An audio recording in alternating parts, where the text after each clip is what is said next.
trotted away to seek their fortunes. In this hot, dry land, the sky was almost always blue. Steep purple mountains looked down on the desert where the cactus forest grew.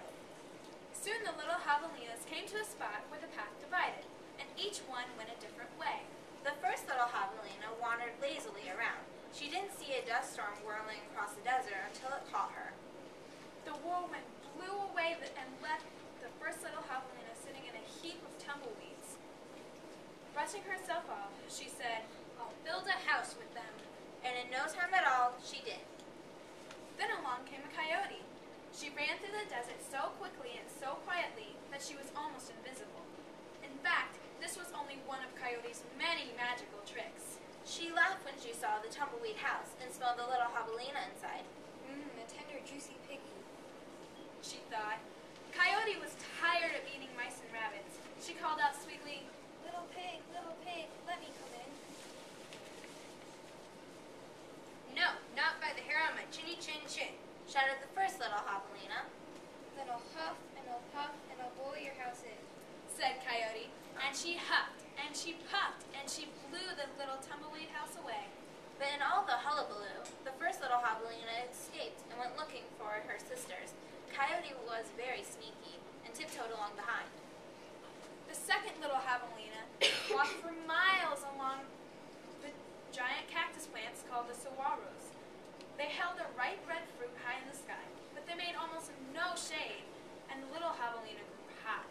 Then she came upon a Native American woman who was gathering sticks from inside a dried-up cactus. She planned to use these long sticks called saguaros to knock down the sweet cactus fruit. The second little javelina said, "Please, may I have some sticks to build a house?" "How?" she said, which means yes in the language of the desert people. When she was finished building her house, she lay down in the shade. Then her sister arrived, panting from the heat, and the second little javelina moved over and made a place for her. Pretty soon, Coyote found the saguaro rib house. She used her magic to make her voice sound just like another javelina's. Little pig, let me come in," she called, but the little javelinas were suspicious. The second one cried, "No, not by the hair on my chinny chin chin." "Ah, I'm going to eat your hair," thought Coyote. Then Coyote smiled, showing all her sharp teeth. "I'll huff and I'll puff and I'll blow your house in." So she huffed and she puffed, and all the saguaro ribs came tumbling down, but the two little javelinas escaped into the desert.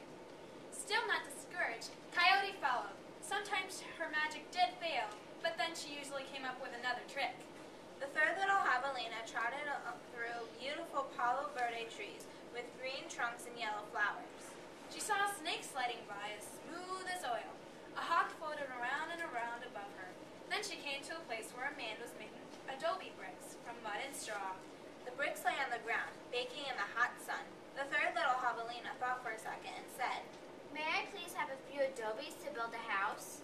"Sí," answered the man, which means yes in Spanish, the brickmaker's language. So the third javelina built herself a solid little adobe house, cool in summer and warm in winter. When her brothers found her, she welcomed them in, and when her sisters came in, she welcomed them in and locked the door behind them. Coyote followed their trail. Little pig, let me come in," she called. The three little javelinas looked out of the window. This time Coyote pretended to be very old and weak, with no teeth and a sore paw. But they were not fooled. "No, not by the hair of my chinny chin chin," called back the third little javelina. "Then I'll huff and I'll puff and I'll blow your house in," said Coyote. She grinned, thinking of the wild pig dinner to come. "Just try it," shouted the third little javelina. So Coyote huffed and puffed, but the adobe bricks did not budge. Again, Coyote tried. "I'll huff and I'll puff and I'll blow your house in." The three little javelinas covered their hairy ears, but nothing happened. The javelinas peeked out the window. The tip of Coyote's raggedy tail whisked right past their noses. She was climbing upon the tin roof. Next, Coyote used her magic to make herself very skinny. "The stovepipe," gasped the third little javelina. Quickly she lighted a fire inside her wood stove. "What a feast it will be," Coyote said to herself. She squeezed into the stovepipe. "I think I'll eat them with red-hot chili sauce. Whoosh. Then the three little javelinas heard an amazing noise. It was not a bark, nor a crackle, or a howl, or a scream. It was all of those sounds together. Yow! Away ran a puff of smoke shaped like a coyote. The three little javelinas lived happily ever after in the adobe house. And if you ever hear Coyote's voice, Way out in the desert at night, well, you know what she's remembering.